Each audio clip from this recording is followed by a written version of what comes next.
ধর্মপ্রাণ প্রিয় উপাসক উপাসিকা বৃন্দ, মহাকারণিক তথাগত বুদ্ধ বৈরঞ্জ ব্রাহ্মণের সাথে তথাগত বুদ্ধের একটি চমৎকার কথোপকথন হয়। সেই কথাটি পারাজিকা গ্রন্থে দৃষ্ট হয়। আমি সেটি থেকেই আমার ধর্মদেশনাটা শুরু করছি।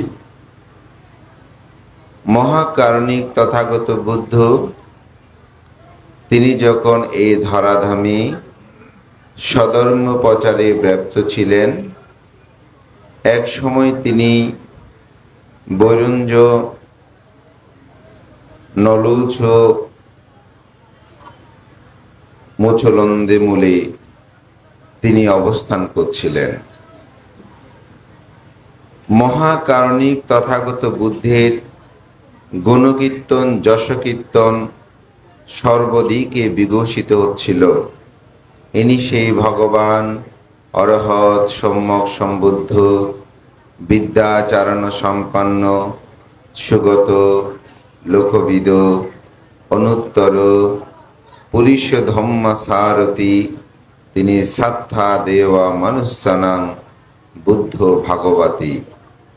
তার ধর্ম আদিতে কল্যাণ, মধ্যে কল্যাণ, অন্তে কল্যাণ, পর্যবসতে যাহা মঙ্গলদায়ক, সুখ ব্যঞ্জনাদায়ক, সেরূপ ধর্ম তিনি প্রচার করেন। জগতে তিনিই ভগবান।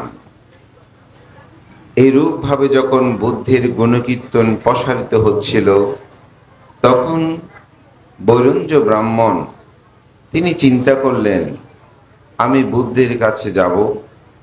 তিনি আসলে কেন নিজেকে এত শ্রেষ্ঠ দাবি করেন?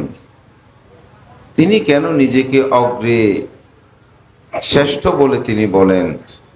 এই বিষয়টা তার কাছে আমি প্রশ্ন করব। তিনি আসলেন, বুদ্ধ যেখানে বসেছিলেন সেখানেই এসেই তিনি বললেন, আপনি কি সে ভগবান অরহৎ, সম্যক সম্বুদ্ধ? আপনি কি সে বিদ্যা আচরণ সম্পূর্ণ? এভাবে বুদ্ধের গুণকীর্তনগুলো করলেন। বলে যে আপনি নাকি জীর্ণ বয়োবৃদ্ধ কোনো লোককে দেখলে আপনি উঠে তাকে প্রত্যুত্থান করেন না, সম্মান করেন না, তাকে শ্রদ্ধা করেন না, তাকে অগ্রে আসন প্রদান করেন না। আপনি নাকি এরূপভাবে কাউকে প্রত্যুত্থান করেন না, তার কারণ কি? তখন বুদ্ধ বললেন, এই জগতে মার লোকে, ব্রহ্মলোকে, দেবলোকে, এমনকি এই মনুষ্য লোকে কোথায়ও পৃথিবীতে লোকভূমিতে আমি দেখি না আমার চেয়ে শ্রেষ্ঠতর কাউকে, যার কারণে আমি অগ্র, আমি জ্যেষ্ঠ, আমি শ্রেষ্ঠ, আমি বুদ্ধ। তখন বলছে, কেন, কিভাবে আপনি অগ্র হবেন? আপনার আগেই তো অন্যরা জন্মগ্রহণ করেছে, তারা তো জীর্ণ বয়োবৃদ্ধ। আপনি তাদেরকে অগ্রে না বলে কেন আপনি নিজেকে অগ্রে বলছেন? তখন বুদ্ধ সেখানে একটি চমৎকার উদাহরণ দিয়েছেন। বলে যে, হে বৈরঞ্জ ব্রাহ্মণ, একটি মুরগি সেই বাচ্চা, সে ডিম পেড়েছে, 8-10টা ডিম পেড়েছে। যথা সময়ে ডিমে তা দিল, সেখান থেকে একটি ডিমের ভিতরে একটি বাচ্চা প্রথমে সে পায়ের নখ অথবা ঠোঁট দিয়ে সেই খোসাটা ভেঙে বের হয়েছে। আপনি বলুন তো, এই 10টি ডিমের মধ্যে কোনটি অগ্রে বের হয়েছে? ওদের যেটি ঠোঁট দিয়ে ওই ডিমের খোসা থেকে যেটি প্রথমে বের হয়েছে তাকেই বলা হবে অগ্রে তিনি বের হয়েছেন। ডিম তো সব একসাথে হয়েছে, কিন্তু আগে পিছে বের হয়েছে, ঠিক আছে ডিম, কিন্তু ডিমের খোসা থেকে যেটা অগ্রে বের হয়েছে আগেই বের হয়েছে তাকে আমরা পতন হিসাবে জানব। বলে যে আমি অনুরূপভাবে বলি, এই পৃথিবীতে অবিদ্যার আচ্ছন্নে যারা রয়েছেন, এই অবিদ্যা থেকে বিমুক্তি লাভ একমাত্র আমি প্রথমে তা করেছি। অনেকেই জন্ম নিয়েছে ঠিক, কিন্তু তারা অবিদ্যার আচ্ছন্ন ডিমের খোসার মধ্যেই ছিল। সেই খোসা থেকে আমি প্রথমে বের হয়েছি, অর্থাৎ অবিদ্যাকে আমি প্রথমেই ধ্বংস করেছি। সে অর্থেই আমি অগ্র, আমি জ্যেষ্ঠ, আমি শ্রেষ্ঠ। ধর্মপ্রাণ প্রিয় উপাসক উপাসিকা বিন্দু, এই অবিদ্যা কি? এই অবিদ্যাই আমাদেরকে দুঃখ দেয়, এই অবিদ্যায় আমাদের জীবনকে অন্ধকারাচ্ছন্ন করে, এই অবিদ্যায় আমাদেরকে স্বর্গ নরক চিন্তা করতে ভাবায়। আমরা যে রূপভাবে দুঃখ পাচ্ছি তার একমাত্র কারণ হচ্ছে অবিদ্যা। এই অবিদ্যা বিনাশ হয়ে যখন প্রজ্ঞা উৎপন্ন হয়, তখন আর কোনো দুঃখ থাকে না। কি রকম? আমার অনেক দেশনামে এই উদাহরণটা দিয়েছি। এক ব্যক্তি, তিনি কখনো বাজারে যান না। সাধারণত তার স্ত্রী প্রায় সময় বাজারে যায় বাজার করতে। তো স্ত্রী বলছে, আজকে বন্ধের দিন আছে, তুমি একটু বাজারে যাও। সে যখন বাজারে যাবে, বের হয়েছে, বাজারে ঢুকবে, ঠিক সে মুহূর্তে একটি ছেলে তার উপর চওড়া হলো, তাকে বিবিধভাবে গালিমন্দ করতে শুরু করলো। উল্টো সে বলছে, হয়তো কেন আমাকে গালিমন্দ করবে? ছেলেটা বলছে, তুমি কেন বাজারে এসেছো? হ্যাঁ, এদিক দিয়ে কেন যাচ্ছ? অহেতু গালিমন্দ, কোনো কারণ ছাড়া। তো একটি লোক স্বাভাবিকভাবে তার খারাপ লাগবে, তখন তিনিও উল্টো গালিমন্দ করতে শুরু করলো এবং তাড়াহুড়া করে সে বাসায় ফিরলো আরো কয়েকজনকে নিয়ে, যাতে তাকে উত্তম মাধ্যম দিতে পারে। এই ধরনের অবস্থা, বাজার না করেই চলে আসছে। স্ত্রী বলছে, কি হয়েছে, তুমি বাজার নিয়ে আসনি? এই বলিও না, আজকে বাজারে গেলাম, ঢুকবো, ঠিক সে মুহূর্তে একটা ছেলে আমার উপর যেভাবে হয়তো গালিমন্দ করতে লাগলো। কি আর বাজার করব, আমার অমুক সমুক সবাইকে একটু ডাকো, তাকে আজকে একটু দেখে সারবো। বোঝে ছেলেটা কেমন? বোঝে না, ছেলেটা মোটামুটি বলেছে, ওরা কাপড় চোপড় একটু ময়লা টয়লা মনে হয়েছে কাপড়, কিন্তু ছেলেটা খুব লম্বা হ্যান্ডসাম এরকম মনে হলো। বলছে, তুমি ছেলেটাকে চিনতে পারো নাই? বলছে, কোন ছেলে?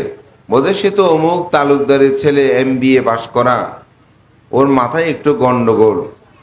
আগে তো সে খুব ভালো ছিল, এই বছর খানিক হচ্ছে তার মাথা ঠিক নাই, এরকম বাজারে গেলে যে কোনো কাউকে গালিমন্দ করে। ও তাই নাকি? তখন তিনি আবার বাজারে গেলেন। যাওয়ার পথে যখনই ঢুকছে, আবার দেখা হলো, আবার তাকে গালিমন্দ করতে শুরু করলো। কিন্তু এবার সে কোনরূপ প্রতি উত্তর না করে সেদিকটু উপেক্ষা করে সে বাজারে গিয়ে বাজার শাদি করে চলে আসলো। আমি আপনাদের কাছে এই একটি প্রশ্ন রাখতে চাই। প্রথমবার যেমন গালিমন্দ করেছে, দ্বিতীয়বারও অনুরূপ গালিমন্দ করেছে। প্রথমবার তিনি রাগান্বিত হলেন, দ্বিতীয়বার তিনি কোনো রূপভাবে রাগান্বিত হলেন না। তার কারণ কি? গালিমন্দ তো একই ছিল, তাহলে রাগান্বিত হলেন না কেন? কারণ প্রথমবার তিনি তার সম্পর্কে অজ্ঞাত ছিল, তার সম্পর্কে জানতো না। দ্বিতীয়বার যখন গিয়েছে, তখন তিনি জেনেছেন তিনি মস্তিষ্ক বিকৃত, মানসিক রোগী বা মানসিকভাবে তিনি অসুস্থ। মানসিক অসুস্থ ব্যক্তি, তিনি যে কোনো কথাই বলতে পারেন। তাহলে কি উৎপন্ন হয়েছে? তার মধ্যে জ্ঞান বা প্রজ্ঞা উৎপন্ন হয়েছে, যার কারণে তার এই গালিমন্দ তাকে স্পর্শ করতে পারে নাই। আমরা অনেক সময় বয়োবৃদ্ধ শ্বশুর শাশুড়ি যারা আছে, তাদের সাথে পুত্রবধূদের কিছু ঘটনা আছে। যেগুলো অনেকেই উপেক্ষা করতে পারে, অনেকেই উপেক্ষা করতে পারে না। অনেক সময় বয়োবৃদ্ধ যারা, তারা যখন গালিমন্দ করে, অনেকে পাল্টা গালিমন্দ করে। আমার একটা ছোটবেলার ঘটনা আছে।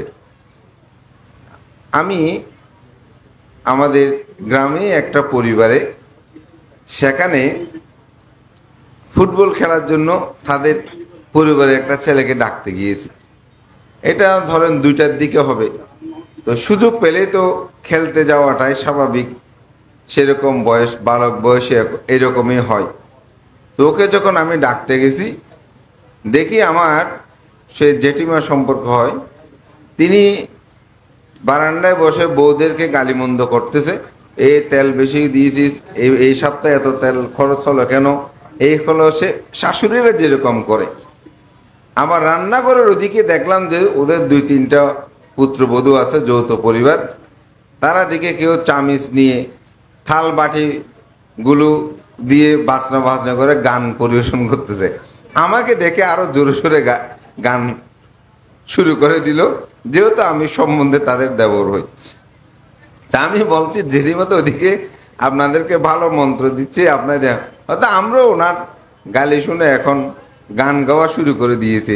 বুড়ো মানুষ শুধু বলবে, উনি বললে আমাদের কি আসে যায়। এই যে উপেক্ষা, এটা একটা উপেক্ষা। উনি বললে বলুক, এটাও কিন্তু একটা জ্ঞানের বিষয়, প্রাজ্ঞতার বিষয়। প্রজ্ঞাটা অন্য বিষয়। আমি জাস্ট লৌকিকভাবে বোঝানোর জন্য কথাটা বলছি। আপনার জীবনে আপনি কিভাবে এটি প্রয়োগ করলে আপনার ধারণাটা পরিবর্তন হবে, সেটাই আমি মূলত এখানে উপস্থাপনা করতে চাচ্ছি। এটি স্বাভাবিক। আমাদের মধ্যে অনেক সময় একজন বড় ভান্তে অনেক বকাঝকা করছে বিভিন্ন কারণে। আপনি যদি শুনে থাকেন, দেখবেন কিছুক্ষণ পরে উনি আবার বলবে। অর্থাৎ আপনার মধ্যে যদি জ্ঞানটাকে আপনি উৎপন্ন করতে পারেন, এই অবিদ্যাকে যদি আপনি ধ্বংস করতে পারেন, আপনি মানসিকভাবে সুখী হবেন। আজকের এখানে স্বাগত ভাষণে একটু করে বলেছে আমাদের তরুণ প্রজন্মেরা যে বুদ্ধ ধর্মটা আসলে কেমন, এটি কি আমরা উপলব্ধি করতে চেষ্টা করি? স্বর্গ নরকের কথা আমরা সবাই শুনি।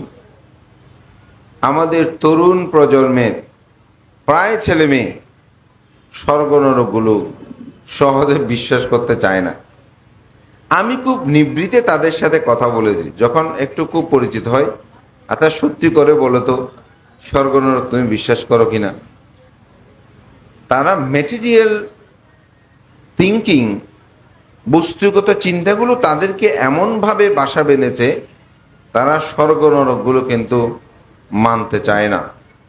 বর্তমানে সুখে দেখি না, কি স্বর্গ আর নরক, এটি স্বাভাবিক। তো বুদ্ধের ধর্ম দর্শনে এমন কিছু বিষয় আছে, তারা সেগুলো জানে না। বুদ্ধ স্বর্গ নরক কাউকে চাপিয়ে দেয় নাই। বুদ্ধ বলছেন, যিনি ইহজীবনে সুখী হবেন, তিনি পরজীবনেও সুখী হবেন। এজন্য আমাদের বুদ্ধ ধর্ম দর্শনে আপনি ধর্মের জন্য আপনি সুইসাইড করেন, ধর্মের জন্য মৃত্যুবরণ করেন, ধর্মের জন্য কোনো স্পটে আপনি অংশগ্রহণ করেন, সেই শিক্ষা বুদ্ধ ধর্মে প্রদান করে নাই। কারণ আপনি এই জীবনে আত্মহত্যা করলে এটার পরে যে স্বর্গে যাবেন, সে কথা কিন্তু বুদ্ধ ধর্ম বলে না। বুদ্ধ ধর্মটা এমন একটি ধর্ম যেটি আপনার অন্তর্জগতের অবিদ্যাকে যদি আপনি ধ্বংস করেন, আপনি ইহজীবনে সুখ পাবেন। সেদিন একজন আমাকে বলছে, ভান্তে, পরিনির্বাণ কি জীবিত অবস্থায় পাওয়া যায়? আমি বলে, হ্যাঁ, পরিনির্বাণ তো জীবিত অবস্থায় লাভ করে মানুষ। আপনাদের কাছেও, অনেকের কাছেও এটা নতুন কথা হতে পারে। আমরা সাধারণত মনে করি মৃত্যুবরণ করার পরেই যদি অরহত হয়, যখন ওনার দেহ ত্যাগ হবে, তখন তিনি পরিনির্বাপিত হয়েছেন। আসলে কিন্তু তা নয়। পরিনির্বাণটা হচ্ছে 2 প্রকার। একটা হচ্ছে সোপাদেশেষ নির্বাণ, আর একটা হচ্ছে অনুপাদেশেষ নির্বাণ। আপনার যখন সমস্ত অবিদ্যা ধ্বংস হবে, সমস্ত আসবক্ষয় হবে, আসব জ্ঞান যখন আপনার মধ্যে উৎপন্ন হবে, তখন আপনি নির্বাণ লাভ করেছেন। পরিনির্বাণটা কখন? পর শব্দটা যোগ করেছে যে অনুপাদেশের নির্বাণটা যখন শেষ হয় তখন সেটা পরিনির্বাণ যুক্ত হয়, আর নয়তো এর আগে নির্বাণটা থাকে। অর্থাৎ তিনি নির্বাণ সাক্ষাৎ করেছেন। তাহলে নির্বাণ সাক্ষাৎ করার জন্য আপনাকে কি মৃত্যুবরণ করতে হবে? না। তো যেই আমাদের সন্তানগণ যারা স্বর্গ নরক মানতে চায় না, তাদেরকে আমি বলবো স্বর্গ নরক জোর করে মানতে হবে না। আপনি যখন ইহজীবনে অবিদ্যাকে ধ্বংস করবেন, তখন আপনি দুঃখ থেকে চিরমুক্তি লাভ করতে পারবেন। কেন এই এত অবিদ্যার কথা? কারণ জগতে বুদ্ধ 4টি সত্যের কথা বলেছেন। কয়টি সত্য? 4টি সত্য। সেই 4টি সত্য কি? সেই 4টি সত্য হচ্ছে চাতু সাস্যা বিনিমিত্ত ধাম্ম বিননাত্তি। বুদ্ধ বলছেন এই চতুরার্য সত্য ব্যতীত পৃথিবীতে অন্য কোনো ধর্ম বিদ্যমান নেই। এই 4টি সত্য কি?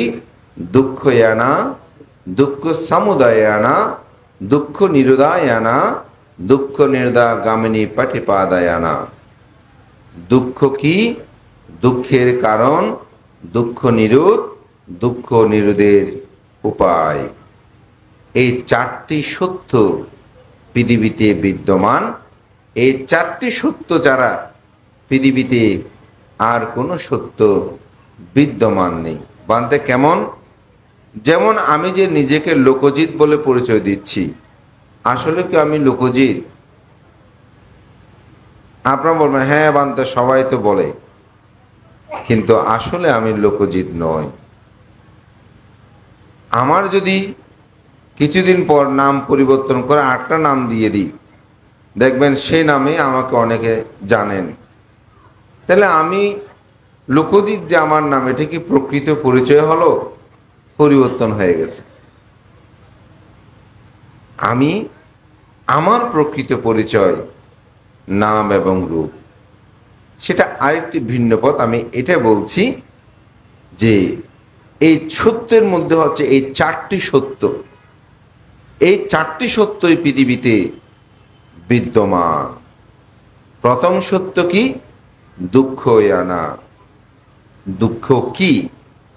বুদ্ধ এখানে স্পষ্ট বলেছেন জন্ম দুঃখ, জরা দুঃখ, ব্যাধি দুঃখ, মরণ দুঃখ, অপ্রিয় সংযোগ দুঃখতা যা পছন্দ করিলে তার দুঃখ। আজকে অপ্রিয় সংযোগটা দুঃখ না? কি? বৃষ্টি চান নেই, একটু রৌদ্রোচ্ছ্বাস থাকলে ভালো হতো, তাহলে বৃষ্টি পড়েছে দুঃখ। আপনাদের বানতে যখন ডাকতে গেছে আমাকে, বলছে আমার সব শেষ, বান্ধব উঠেন উঠেন। কেন শেষ? কারণ বৃষ্টি পড়েছে, হয়তো চেয়েছিল আরো অনেক বেশি মানুষ। তা আমি শ্রদ্ধেয় বান থেকে জিজ্ঞাসা করছিলাম প্রধান অতিথি বান্ধের শাসনমা, হয়তো মানুষ তো অনেক হয়েছে, এর চেয়েও কি বেশি মানুষ হয়? বলছে হ্যাঁ আর একটু হয়তো বেশি হয়। তো আমি এখানে মানুষ তো কম দেখছি না, কারণ বাংলাদেশের বিভিন্ন প্রান্তে তো যাই, তো কোথায় কিরকম চিবরদানে মানুষ হয় মাঝে মধ্যে দেখি। কিন্তু আমার তো মনে হচ্ছে এর চেয়ে মানুষ বেশি হলে তো বসার জায়গা দিতে পারতেন না। এখন তো জায়গা এখানে পরিপূর্ণ হয়ে গেছে।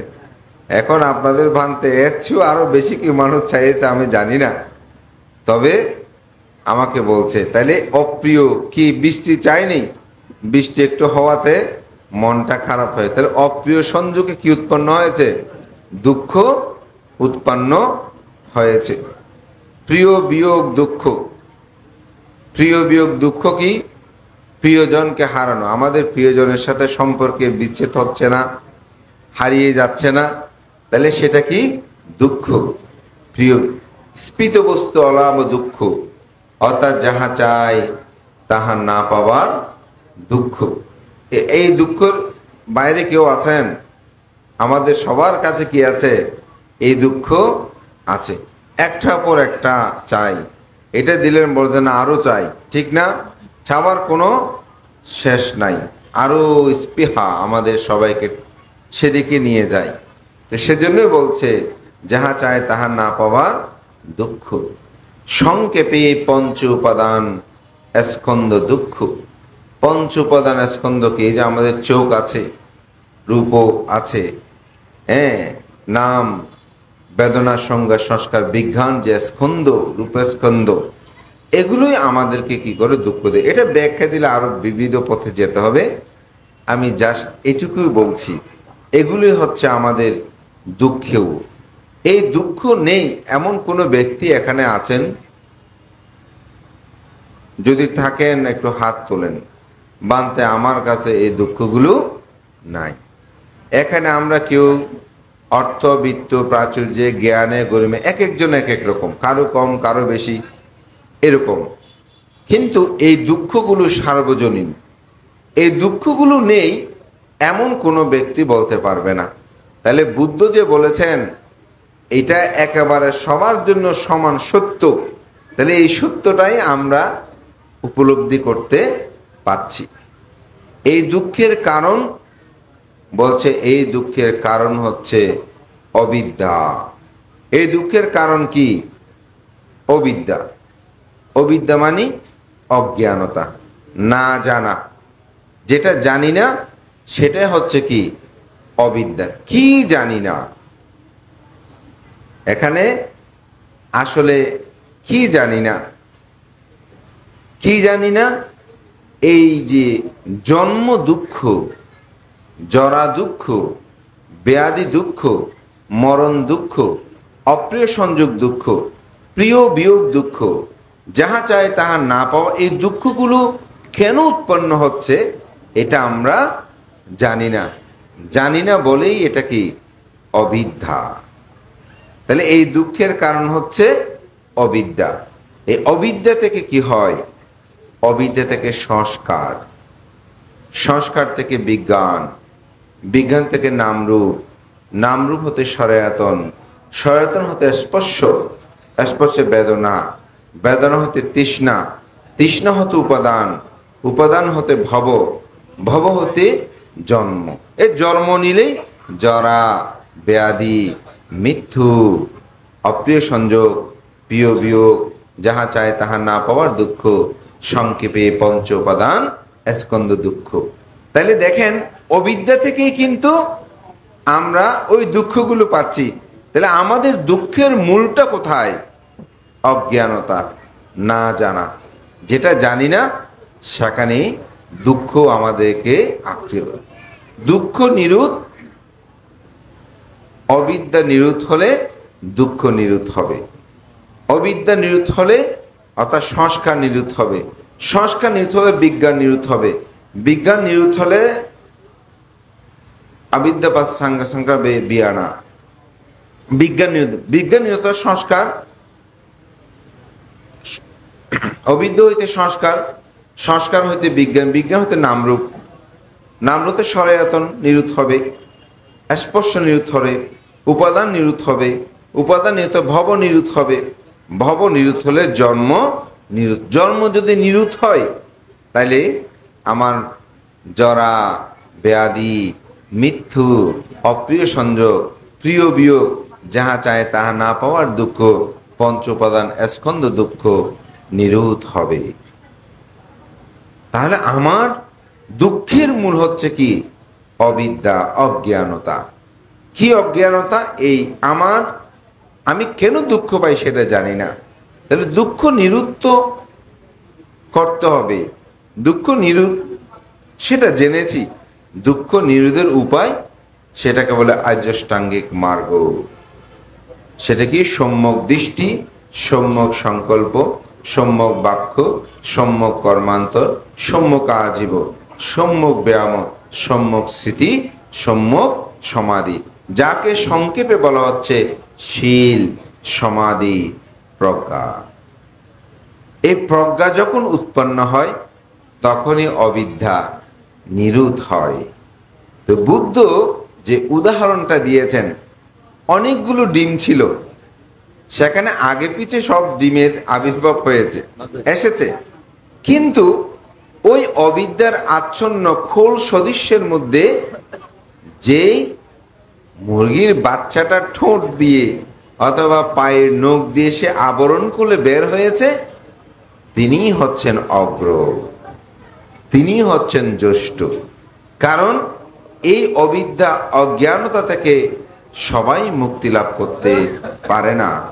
বুদ্ধ এই শিক্ষাটাই বুদ্ধ আমাদেরকে দিয়েছেন। আজকে দান উত্তম যে শুভ কঠিন চিবর দান, এই দানটাই সেই দুঃখ নিবারণ করার জন্য বুদ্ধ যেই ধর্ম দেশনাটি করেছেন, যেই বাণী প্রচার করেছেন, যেই ধর্ম আবিষ্কার করেছেন, এটি মূলত বুদ্ধ এই দুঃখ থেকে নিবৃত্ত হওয়ার জন্য, অবিদ্যাকে ধ্বংস করার জন্য তথাগত বুদ্ধ আমাদেরকে দান উত্তম শুভ কঠিন শুভ দান কর্ম সম্পাদন করার নির্দেশনা প্রজ্ঞাপন তিনি জারি করেছে অথবা প্রজ্ঞাপন করেছেন।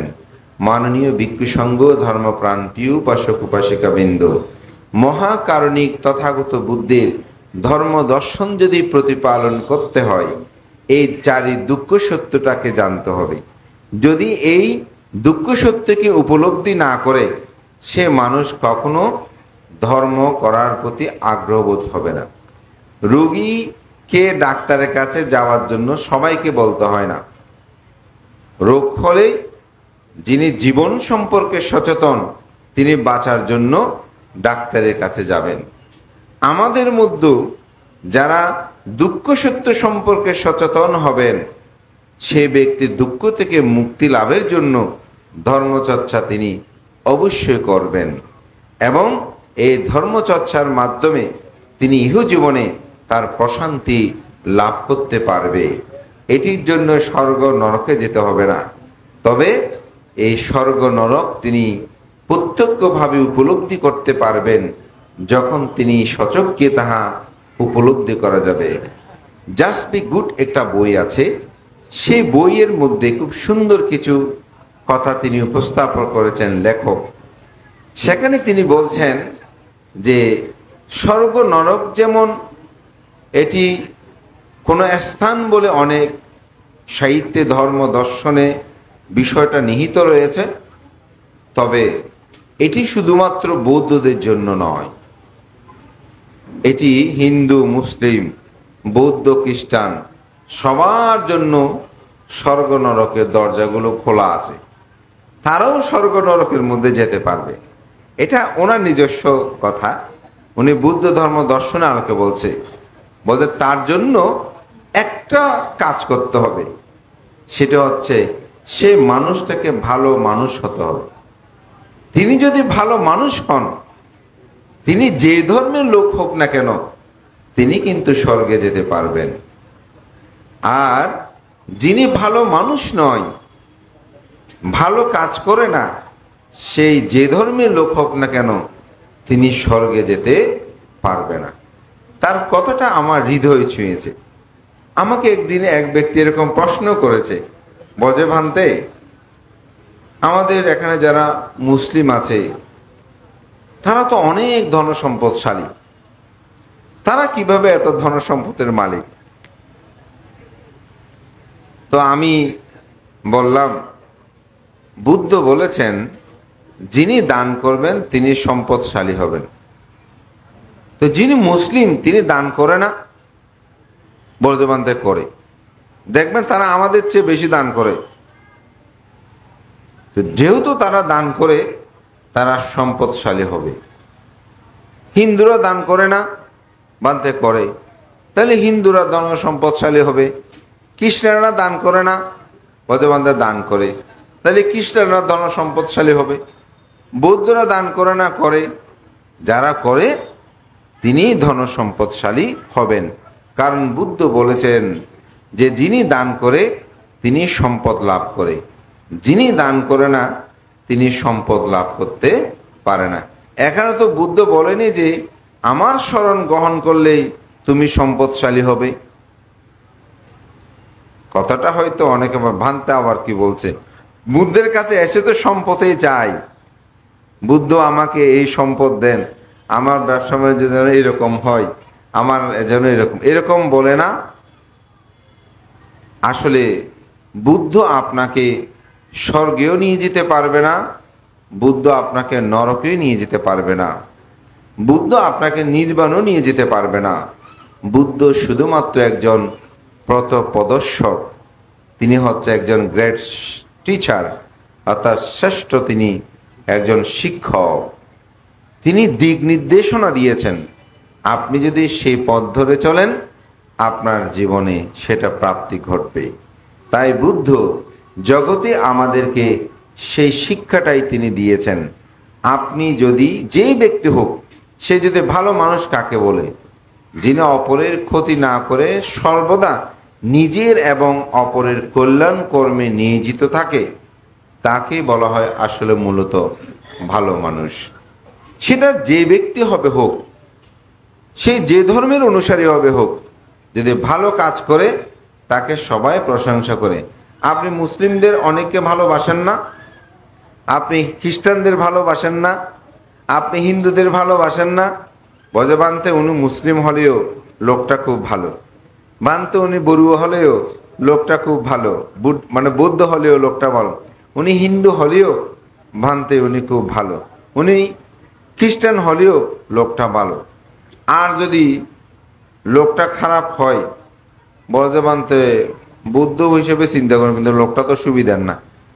তাইলে এখানে কি ধর্ম বড় পরিচয় হয়েছে, নাকি ভালো মানুষের পরিচয়টা প্রাধান্য পেয়েছে? মূলত ভালো মানুষের পরিচয়টি প্রাধান্য পেয়েছে।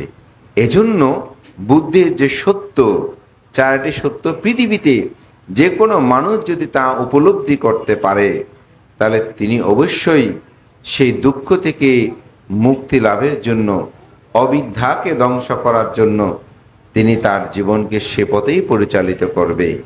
এই অবিদ্যাকে ধ্বংস করার উপায় কি? এই অবিদ্যাকে ধ্বংস করার উপায় হচ্ছে আর্যাষ্টাঙ্গিক মার্গ, যেটাকে বলতে শীল, সমাধি, প্রজ্ঞা। শীল, সমাধি, প্রজ্ঞার প্রথমটা কি?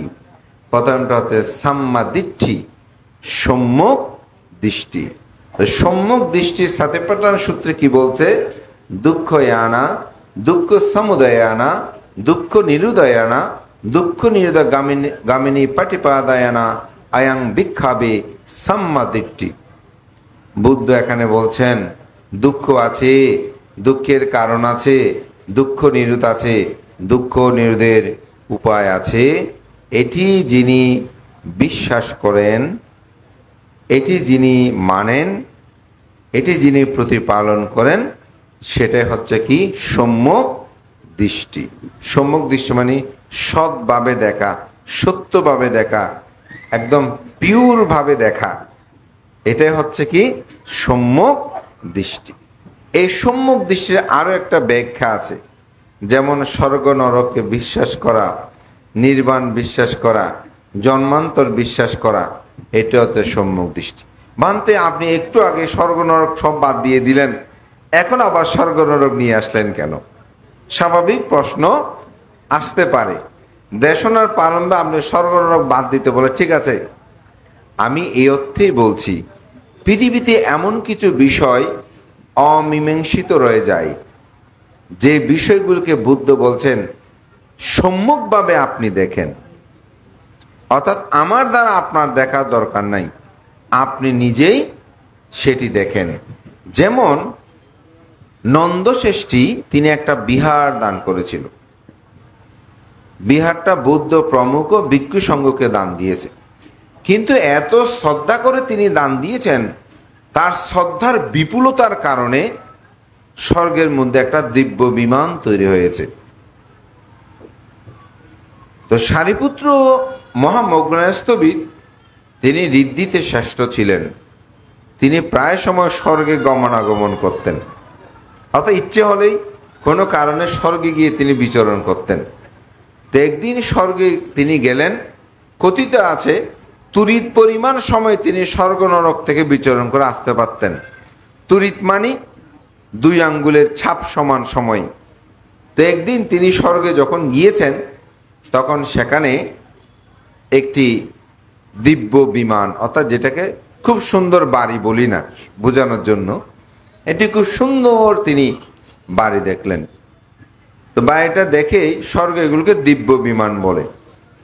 তো অন্যান্য দেবতাগণকে, দেবপুত্রগণকে জিজ্ঞাসা করছে এত সুন্দর বাড়িটা কার।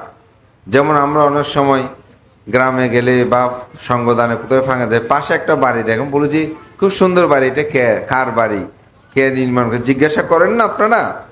আমরাও করি। তো অনুরূপ স্বর্গের মধ্যে এটি দেখেই জিজ্ঞাসা করলেন। তো বলছে এটি নন্দ সৃষ্টির বাড়ি। বলছে নন্দ সৃষ্টি তো এখনো মৃত্যুবরণ করে নাই। আমরা তো জানি কোনো ব্যক্তি যদি পুণ্যকর্ম করে মৃত্যুবরণ করার পর যদি তিনি স্বর্গ উৎপন্ন হয়, তাহলে স্বর্গে তার জন্য দিব্য বিমান তৈরি হয়। কিন্তু মৃত্যুর আগে কেন স্বর্গ বিমান তৈরি হবে, এই কথাটা কখনো বুদ্ধের কাছ থেকে আমি শুনি নাই। তখন তিনি মর্ত্যলোকে অর্থাৎ মনুষ্যলোকে ফিরে এসে তথাগত বুদ্ধকে তিনি প্রশ্ন করলেন, তথাগত বুদ্ধ, মানুষ যদি পুণ্যকর্ম সম্পাদন করে তাহলে কি মৃত্যুর আগেও স্বর্গের মধ্যে তার জন্য দিব্য বিমান বা বাড়ি তৈরি হয়? মহামজ্ঞান কিন্তু কার বাড়ি তিনি দেখেছেন কি কিছু বলেনি, শুধু বুদ্ধকে প্রশ্ন করেছেন যে মানুষ মৃত্যুবরণ করার আগেও কি স্বর্গের মধ্যে কারো কারোর জন্য দিব্য বিমান তৈরি হয়? বুদ্ধ বলছেন, হে মহামজ্ঞলায়ন, আমাদের নন্দশ্রেষ্ঠীর জন্য স্বর্গের মধ্যে দিব্য বিমান তৈরি হয়েছে। তখন তো ওনার দেখার সাথে বুদ্ধের কথা মিলে যাচ্ছে। বলে তিনি এত বিপুল শ্রদ্ধায় এই বিহার ভিক্ষু সংঘকে দান করেছেন, যার কারণে তার জন্য স্বর্গের মধ্যে দিব্য বিমান তৈরি হয়েছে। মহাকারণিক তথাগত বুদ্ধ, আপনি কেন এই কথাটি এতদিন বলেন নাই? তো বুদ্ধ বলছেন, আমার এই কথাটি অনেকে অবিশ্বাস করতে পারে। যদি তারা অবিশ্বাস করে তাহলে তাদের অকুশল হবে। তুমি যখন নিজেই স্বচক্ষে সেটা দেখে এসেছ, এখন আমি যদি বলি সাক্ষীরূপ তুমি একজন আছো যে তুমি সেটা দেখে এসেছ, সেজন্য আমি এখন সেটা ব্যক্ত করেছি, আগে সেটা আমি বলি নাই। অর্থাৎ ভগবান তথাগত বুদ্ধ তার ধর্ম দর্শনে তিনি সমগ্র কিছু প্রত্যক্ষভাবে দেখার কথা নির্দেশ করেছেন। আমাদের অনেক পণ্ডিত, আমাদের অনেক লেখককে আমি দেখেছি, ওনারা বলেন বুদ্ধ ধর্মে কোনো ঈশ্বর নাই, বুদ্ধ ধর্মে কোনো গড নাই, বুদ্ধ ধর্মে কোনো সৃষ্টিকর্তা নাই। কিন্তু আমি ত্রিপিটক শাস্ত্রের মূল গ্রন্থ যতটুকু অধ্যয়ন করেছি, ওখানে বুদ্ধ এরকম করে কোনো কথা বলা আমার দৃষ্টি এখনো হয় নাই। তো বুদ্ধকে যখন এই বিষয়ে প্রশ্ন করেছেন, বুদ্ধ বলেছেন যে এটির সমাধান তখনই হবে যখন তিনি অবিদ্যাকে ধ্বংস করবেন। অবিদ্যা যখন নিরুত হবে, প্রজ্ঞা উৎপন্ন হবে, পৃথিবীতে সৃষ্টিকর্তা আছে কি নেই, স্বর্গ আছে কি নেই, নির্বাণ আছে কি নেই, এটি তিনি প্রত্যক্ষ অর্থাৎ নিজেই সেটা দেখতে পাবেন। তাহলে এরকম ভাবে উদাত্ত কণ্ঠে সিংহনাদে পৃথিবীতে কেউ বলতে পারে নাই। বুদ্ধই একমাত্র আমাদেরকে সেটি বলেছে, আপনি প্রত্যক্ষভাবে দেখুন। আপনি বুদ্ধ হতে চান, বুদ্ধ বলছেন অবশ্যই হতে পারবেন। আমাদের অনেক মাতৃজাতি প্রশ্ন করেন, বানতে কঠিন জীবন দান করলে নাকি নারীরা পুরুষ হতে পারে? তো বানতে নারী হলে কি এটা পাপ? নারী হলে কি সেটা একদম নিকৃষ্ট, পুরুষ হলে তিনি কি শ্রেষ্ঠ? হ্যাঁ, আসলে এখানে পুরুষ নারীর বিষয়টা হচ্ছে ভিন্নতর। এখানে কিন্তু পাপ পুণ্যের বিষয় না। আপনি পুরুষ হয়ে জন্মগ্রহণ করেছেন, ধর্মপুণ্য করেন না, আপনি কি স্বর্গে যেতে পারবেন? আপনি কি নির্বাণ সাক্ষাৎ করতে পারবেন? আর আপনি নারী হয়েছেন, কিন্তু আপনি শীল সমাধি প্রজ্ঞার আচরণ করেন, আপনি দুঃখ থেকে মুক্তি হবেন না? অবশ্যই হবেন। আমি একবার সেদিন আমার একটা দেশনায় বলেছি, একটা উপাসিকা, উনি খুব ধার্মিক, তা আমি কথা প্রসঙ্গে ওনাকে বলে ফেলছি, হ্যাঁ দি উপাসিকা, আগামী জন্মে আপনি পুরুষ হবেন। বলতে পারেন আমি পুরুষ হতে চাই না, পুরুষ হতে চাই না। আমি বললাম যে কেন? বলতে বানতে পুরুষরা ধর্ম করে না, কয়েকজন মাত্র, সবাই দেখেন ওখানে চার দোকানে বসে বসে ওখানে সেখানে গল্প করে, কিন্তু বিহারে কয়জনকে দেখবেন? আপনি একবার দেশনায় বলেছেন, উনি আমাকে দিয়ে আমাকে মেরে দিল, বলেছেন বানতে আপনি একবার দেশনায় বলেছেন যে নারী হলেও যদি তিনি যথাযথভাবে ধর্ম পালন করে তিনি মুক্তি লাভ করবেন। আমার লক্ষ্য তো বানতে মুক্ত হওয়া, আমার লক্ষ্য তো হচ্ছে দুঃখ থেকে মুক্তি লাভ করা। সুতরাং আমি নারী হলে সমস্যা কি, যদি আমি মুক্তি লাভ করতে পারি? আদি উপাসিকা, সাধু সাধু, আপনি যেটা বুঝতে পেরেছেন আমি খুব খুশি হয়েছি। তো আসলে যেমন আমরা ভিক্ষু হয়েছি, আপনারা যে মনে করেন যেহেতু লোকজিৎ ভ্রান্ত অমুক ওনারা ভিক্ষু, ওনার নির্বাণ একদম পেয়ে গেছে, ভুল। আমরা ভিক্ষু হয়েছে বলে নির্বাণ যে পেয়ে যাব, এটা একদম আমার আশেপাশে ঘুরতেছে তা কিন্তু নয়। আমি এমন উপাসককে দেখেছি, সেদিন একজনের সাথে দেখা হলো, ওনার মেয়ে বলতে পারতে আমার মা সকালে ভোরবেলা ওটা 18টা সূত্রপাঠ করে। আমি অবাক হয়ে গেছি, ভোরে প্রত্যেক দিন উঠে 18টা সূত্রপাঠ করে। আমরা এখানে কয়জনে করি? তাহলে উনি যে পুণ্যকর্ম করছে, ঘি হলেও উনি কি মুক্তি লাভের পথে যাবেন না? সূত্রপাঠ যে মুক্তি হবে তা না। মানে একটা উদাহরণ দিচ্ছি, আমাদের মধ্যে অনেক উপাসক উপাসিকা আছে, প্রতিদিন নিয়মিত কমপক্ষে 2 ঘন্টা 3 ঘন্টা 4 ঘন্টা ধ্যান করে। আমাদের মধ্যে কি আমরা সবাই করি? বেশি করে যে আসো, আবার হয়তো সেরকম তুলনামূলক কম করে যে আছে। তাহলে যিনি প্রকৃতভাবে বেশি ধ্যান করছে, সে গিয়ে হলেও কি তার জীবনটা আরো আগিয়ে যাবে না? নির্বাণ মুখী আরো তাড়াতাড়ি হবে না? অবশ্যই হবে। এখানে পোশাক অথবা ভিন্নতা নয়, মূল হচ্ছে ওই যে বললাম, জাস্ট বি গুড বইয়ে লিখেছে আপনি একজন ভালো মানুষ হন। অর্থাৎ আপনি ধর্মের চর্চাটা করুন, যে অবস্থানে থাকুন, তাতে আপনার জীবনের মুক্তির স্বাদটি মিলবে। অর্থাৎ অবিদ্যাকে আপনি ধ্বংস করতে পারবেন। এই অবিদ্যা নিরুতেই হচ্ছে বুদ্ধের ধর্ম, যার কারণে আমাদের জীবন চর্চায় আমরা যেন এই অবিদ্যা নিরোধের জন্য আমরা জন্ম জন্মান্তর নির্বাণ এগুলোকে আমাদের বিশ্বাস করতে হবে। মানতে কেন বিশ্বাস করতে হবে? কারণ একটি লক্ষ্যে আপনাকে যেতে হলে প্রথমে সেটাকে অনুভেদ জ্ঞান দিয়ে দর্শন করতে হয়। এই অনুভেদ জ্ঞান দিয়ে যখন দর্শন করবেন, তখন পরবর্তী সেটা প্রতিভেদ জ্ঞানটা আপনার মধ্যে উৎপন্ন হবে। তাই মহাকারণিক তথাগত বুদ্ধ এই কঠিন চিবর দানের যে আনিশংসটা ব্যাখ্যা করেছেন, কখন কিভাবে। পাটীয়বাসী 30 জন ভিক্ষু তারা ত্রৈমাসিক বসবাস শেষ করে যখন বুদ্ধের কাছে আসেন, বুদ্ধ তাদের পরিধীয় বস্ত্র দেখে, জীর্ণ শীর্ণতা দেখে বুদ্ধ জিজ্ঞাসা করলেন, তোমরা কিভাবে বসবাস উদযাপন করেছ?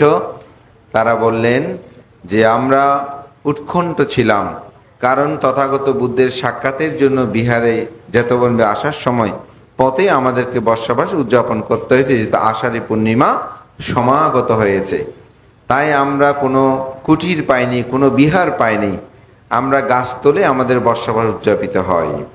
তাদের 3 মাস গাছতলে বষ্ঠায় ভিজেছে, রোদ্রে শুকিয়েছে, স্বাভাবিক তাদের চিবরগুলো কি হয়েছেন, জীর্ণ শীর্ণ হয়ে গেছে।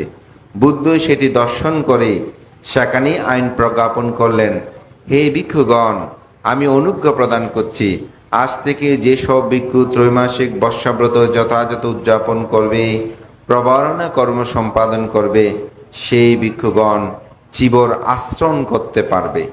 আশ্রণ শব্দটি নিয়ে অনেক মতান্তর রয়েছে, তবে একটা বিষয়ে সমাধান, একটা উত্তম এবং ছিদ্রহীন একটি সুন্দর চিবরের কথা বলা হয়েছে, অর্থাৎ যেটি একটি উত্তম হবে, এটা কোনো ছেঁড়া বা পুরাতন কিছু নয়, নতুনত্বের কথা এখানে নিহিত আছে। এটি বলেই তথাগত বুদ্ধ তার 500 অরহৎ ভিক্ষু সঙ্গ নিয়ে অনবতপ্তের সহস্র পদ্মপুরীতে বসে তার প্রিয় শিষ্য নাগিতস্তবীরকে বললেন, নাগিতস্তবীর, কঠিন চিবর দানের আনিশংস সম্পর্কে ব্যাখ্যা করো। কঠিন চিবর দানের আনিশংস বলতে গিয়ে তিনি বলেছেন যে শিখি বুদ্ধের সময়কালে আমি একটি মাত্র কঠিন চিবর দান করে 30 কল্প পর্যন্ত নরক দুর্গতিতে আমি গমন করি নাই। আমাদের শ্রদ্ধেয় একজন ভান্তে বলেছেন তিনি একখানা মাত্র চিবর দিয়েছেন, আমরা তো অনেকগুলো চিবর দান করছি, কিন্তু আমাদের এত করব কেন? তো আমাদের পরম শ্রদ্ধেয় বুদ্ধরক্ষিত বান্তের একটা বিনয় কর্ম নিয়ে কথা হয়েছিল। তো বিনয় কর্মটার মধ্যে এরকম বল যে ভিক্ষুরা বারবার কেন আপত্তি দেশনাটা করবে, এটা আমরা ভিক্ষুরা হলে সহজে বুঝবেন। তো বলছে মানুষ সাধারণত স্নান করে একবার, যদি কোনো কারণে মনে করে যে আমার শরীর একটু ময়লা লেগেছে, তখন আরেকবার কি স্নান করলে অসুবিধা আছে? সুতরাং পরিষ্কার পরিচ্ছন্ন থাকলে তো ভালো। তো ওই জন্য বলছি যে আমি একবার দান করে বসে থাকবো তা তো না, আমি বারবার করলে তো কোনো সমস্যা নেই। কারণ বুদ্ধ অঙ্গুত্র নিকি বলেছেন, হে ভিক্ষুগণ, তোমরা পুণ্যকে কখনো ভয় করো না, ইষ্ট কান্ত প্রিয় মনজ্ঞের জন্য পুণ্যের প্রয়োজন রয়েছে। অর্থাৎ আপনার জীবনে বেঁচে থাকতে হলে পুণ্যরাশির দরকার আছে, সেজন্য আমরা এই পুণ্যকর্মগুলো বারংবারভাবে সম্পাদন করি। আমাদের উচিত এই পুণ্যকর্মগুলো সম্পাদন করা। এবং বুদ্ধ নিজেই বলছেন, বুদ্ধ পাচ্ছেকা বুদ্ধ সাবাকা সাপি সাব্বাস এতেই না আজ্ঞা দান এ না পাত্থাতে আমাতাং পাদাং।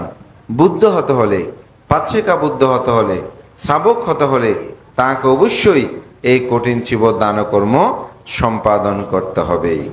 তস্মাহি জানা মানি না কাটিনাস্সা গুণাং বাহুং দাথাব্বাং কাটিনাং দানাং বাবিস্যাতি মহাপ্পলাং। এই কঠিন চিবর দানে আনিশংস সম্পর্কে জেনে যেন আমরা জীবনে একবার হলেও কঠিন চিবর দানকর্মটা সম্পাদন করি। একবার হলেও, বারবার করতে নিষেধ করে নেই।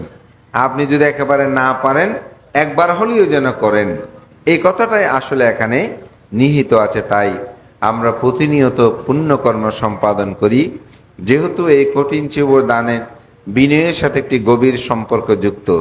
আমাদের মানবতাবাদী বিজ্ঞ ব্যক্তিত্ব বিজয়ানন্দ তিনি একটু উল্লেখ করেছেন যে আসলে এই কঠিন চিবর দানের যে কঠিনত্বতা কোথায় নিহিত রয়েছে।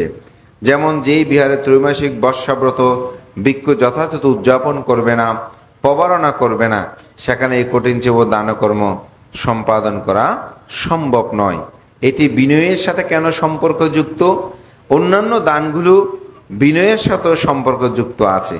যেমন আপনি ভিক্ষুদেরকে যে পিণ্ড দান করেন, এটি কখন করবেন, কখন ভিক্ষুরা গ্রহণ করতে পারবে, তাও কিন্তু বিনয় আছে। এই জন্য একজনের প্রশ্ন করেছে বান্তেদেরকে যখন বাতগুলো দেওয়া হয় তখন স্বয়ং বলে কেন, বাত বললে অসুবিধা কি? তো একজন ভান্তে উনি খুব সুন্দর উত্তর দিলেন, বলে স্বয়ং আর বাতের মধ্যে পার্থক্য আছে। বলে বান্ধে কিরকম? সব তো দেখি বাতে, আবার এখানে পার্থক্য কি? বলে বাত যখন তখন খাওয়া যায়, আর স্বয়ং 12টার আগে খেতে হয়। আমি বললাম যে বান্ধে তো খুব সুন্দর কথা বললো। আসলে বাত যখন তখন খাওয়া যাবে, কিন্তু স্বয়ং যখন তখন খাওয়া যাবে না। এটি 12টার আগে আপনাকে খেতে, 12টার পরে গেলে সেটা বাত হয়ে যাবে। আমাদের শ্রদ্ধেয় মুখ্য আলোচক বানতে তিনিও পণ্ডিত আরেকটা বলছেন যে ভাত খেতে মন্ত্র বলতে হয় না, কিন্তু সোয়িং খেতে আপনাকে মন্ত্র বলতে হয়। তো যাই হোক, আমি এই কথাটা এজন্যই বলছি যে বিনয়ের সাথে অন্যান্য দানেরও একটা সম্পর্ক আছে। যেমন বৈকালিক আহারাদি যাহা আছে, বৈকালিক বৈষজ্য, এগুলো আপনি যখন তখন নিতে পারেন, কিন্তু ভাতটি অন্য সময় নেওয়া যায় না। কিন্তু কঠিন চিবর দানের কঠিনত্বটা আরো গভীর, যে কারণ এটি ত্রৈমাসিক বর্ষাপাতের সাথে সম্পর্কযুক্ত এবং সবচেয়ে বড় কঠিন, এটি গ্রহণ করতে সঙ্গের প্রয়োজন হয়। অন্যান্য দান, পৃথিবীটা যদি আপনি আমাকে দান করে দেন তাহলে আমি গ্রহণ করতে পারবো, হ্যাঁ আমাকে দেন, কিন্তু এই চিবরটা আপনি যদি আমাকে এককভাবে দেন, আমার এককভাবে নেওয়া সম্ভব হবে না। সঙ্গ যখনই আমাকে মনোনীত করবে তখনই এটা আমি গ্রহণ করতে পারবো। এই অর্থেই কঠিন। এই সমগ্র কিছুর মূলটাকে উপলব্ধি করার জন্য আমাদের অবিদ্যা ধ্বংস করতে হবে। আর অবিদ্যা ধ্বংসের জন্য মূল যেটা প্রয়োজন সেটা হচ্ছে প্রজ্ঞা। প্রজ্ঞা তিন প্রকার: স্রোতময় প্রজ্ঞা, চিন্তাময় প্রজ্ঞা, ভাবনাময় প্রজ্ঞা। স্রোতময় প্রজ্ঞা কি? আপনারা আমার যে ধর্ম কথাগুলো শুনছেন, ত্রিপিটক শাস্ত্র যেগুলো অধ্যয়ন করছেন, এটা হচ্ছে স্রোতময় প্রজ্ঞা। চিন্তাময় প্রজ্ঞা কি? এগুলো শোনার পর আপনার মনে মনে একটা চিন্তা উৎপন্ন হয়েছে, এটি করলে কেমন হয়, কি হয়, এটা হচ্ছে শ্রোতাময় প্রজ্ঞা। আর একটা হচ্ছে চিন্তাময় প্রজ্ঞা। আর ভাবনাময় প্রজ্ঞা কি? ভাবনাময় প্রজ্ঞা হচ্ছে আর্য অষ্টাঙ্গিক মার্গপথে গিয়ে সম্যক স্মৃতির মাধ্যমে সম্যক সমাধি উৎপন্ন করে প্রজ্ঞা দ্বারা আপনি যখন দুঃখ আছে, দুঃখের কারণ আছে, দুঃখ নিরুত আছে, দুঃখ নিরোধের উপায় আছে, এটি প্রতিভেদ জ্ঞানে আপনি দর্শন করবেন, তখন সেটা হবে মূলত প্রজ্ঞাময় সেই চিন্তা, অর্থাৎ প্রকৃতভাবে সেটা লাভ করা। আমি তার একটা 2-1 মিনিটের ছোট্ট একটা উদাহরণ দিয়ে শেষ করছি আমার ধর্মদেশনা। একটা ছোট শিশু, সে হামাগুড়ি দেয়, ছোট তো হারিকেলটা জ্বালালেই সে কান্না করে, না হারিকেলটা জ্বালে সেই হারিকেলটা ধরতে চায়, যেহেতু সুন্দর লাগে, তো বারবার যেহেতু ধরতে চায়, তা একদিন কি করেছে, তার হাতটি দিয়ে সে চিন্নির মধ্যে একটু তাপ লাগাতে শুরু করলো। প্রথমে একটু লাগিয়েছে, সে আমতা আমতা করছে, আবার একটু জোরে যখন চেপে ধরলো, তাপ বেশি লেগেছে, সে হাউ মাউ করে কেঁদে উঠলো। এখন এমন চিৎকার, অনেকক্ষণ কাঁদলো, কোনো ক্রমে শান্ত করলো। এরপর থেকে হারিকেলটা জ্বালালেই সে কান্নাকাটি শুরু করে দেয়। প্রথমে ছিল তার অবিদ্যা, এটি ধরলে যে হাত দগ্ধ হবে সেটা সে জানতো না, বুঝতো না। কিন্তু যখন সেখানে হাত দিয়ে দগ্ধ হয়েছে, সে বুঝতে পেরেছে এটি ধরলে আমার হাত পোড়া যাবে, আমি কষ্ট পাব। এটাই হচ্ছে প্রজ্ঞা। যখন প্রজ্ঞা মানুষের মধ্যে উৎপন্ন হয়, তখন তিনি প্রাণী হত্যা করে না, চুরি করে না, বেবিচারি করে না, শ্রমত নেশা পান করে না, সে কখনো ভাবে মিথ্যা ভেদ কথা, কর্কশ কথা বলে, কারণ সে জানে এগুলো বললে জন্ম জন্মান্তর ইহজন্ম তাকে দুঃখ ভোগ করতে হবে। এই জন্য অবিদ্যা নিরুত হলে বুদ্ধের প্রকৃত সত্যটাকে জানা যায়। আজকের এই দান উত্তম কঠিন চিবর দানের সমগ্র কর্মগুলোর পিছনে এটা। তাই বৃষ্টির যে দুঃখ, সে দুঃখটা আপনাদের চলে যাবে। বিদ্যুৎ উৎপন্ন হল, বিদ্যা উৎপন্ন, প্রজ্ঞা উৎপন্ন। কিরকম? আমাদের পরম দশম সঙ্গরাজ জ্যোতিপাল মাহাতোর মধ্যে একটি শ্রেষ্ঠ উক্তি আমাকে খুব আন্দোলিত করে। তিনি বলেন, সমগ্র আকাশ মেঘে ডেকে ফেলে বন্যায় প্লাবিত হয়ে সমগ্র পৃথিবী ভেসে যায়, মানুষ মনে করে সেদিনই দুর্দিন। কিন্তু আমি মনে করি আমার অন্তর্জগতে যেদিন বুদ্ধ ধর্ম সঙ্গের নাম উচ্চারিত না হবে, সেদিনেই আমার জন্য দুর্দিন। আজকে কি আপনাদের জন্য দুর্দিন? সঙ্গমিত্রের জন্য দুর্দিন? কোনো দিনেই নয়। কারণ আজকে আমাদের অন্তর্জগতে বারংবার বুদ্ধ ধর্ম সঙ্গের নাম উচ্চারিত হয়েছে। প্রাকৃতির শত বৈরিতার মাঝেও আপনারা এই সুন্দর আয়োজন করেছেন। তা আসলে আমাদের সঙ্গমিত্র থেরো, সে একজন সম্ভাবনাময়ী ভিক্ষু ব্যক্তিত্ব। তিনি এই অল্প সময়ে আমাদের সমগ্র বাংলাদেশে তার একটি পরিচিতি লাভ করেছে। যার কারণে মিরেরখিল চন্দ্রপুর বেনুবন বৌদ্ধ বিহার আজকে বাংলাদেশের বিভিন্ন প্রান্তে এটা একটি পরিচিত লাভ করেছে। এটার কারণ শুধু সে একজন নয়, আপনার ভিক্ষু সংঘর সাথে সাথে আমি বলবো দায়কগণ তারকে অগ্রে রেখে আপনাদের কর্মপন্থা কর্ম পরিকল্পনা পরিচালক করেন বলে আজকের এই এত সুন্দর আয়োজন।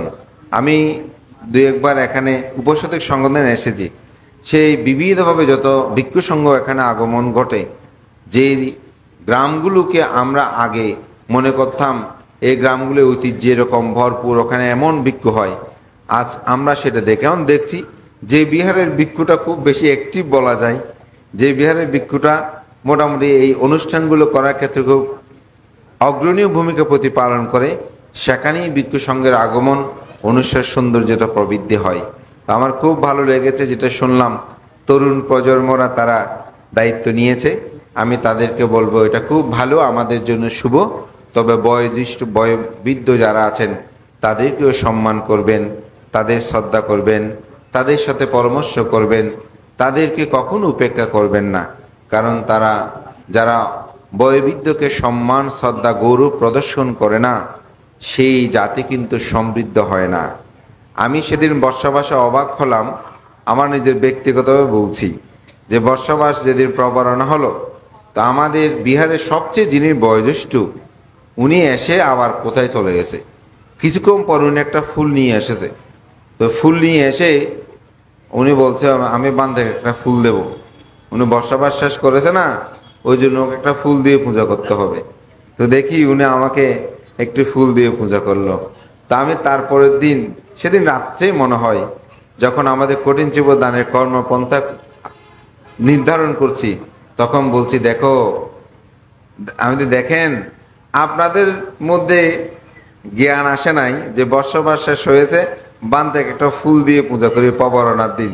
কিন্তু এই যে 3 মাথার থেকে বুদ্ধি নিতে বলে দেখছেন এই বয়োবৃদ্ধ লোকটা কিরকম শিক্ষা দিল। প্রথমে সবাই এসেছে, আবার চলে গিয়ে ফুল একটা নিয়ে এসে বলছে না বান থেকে ফুল দিয়ে পূজা করতে হবে।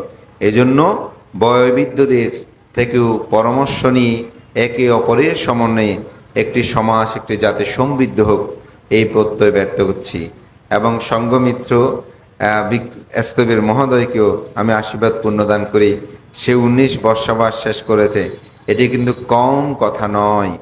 একজন ভিক্ষুর জীবনে এরকম 19টি বছর ব্রহ্মচারী জীবন যাপন করা, যেখানে 3 শ্রমণ হলে 7 দিন গণনা করতে থাকে, সেখানে এভাবে একটা জীবন উৎসর্গ করেছেন। তার প্রতি শ্রদ্ধা রাখবেন, সম্মান রাখবেন।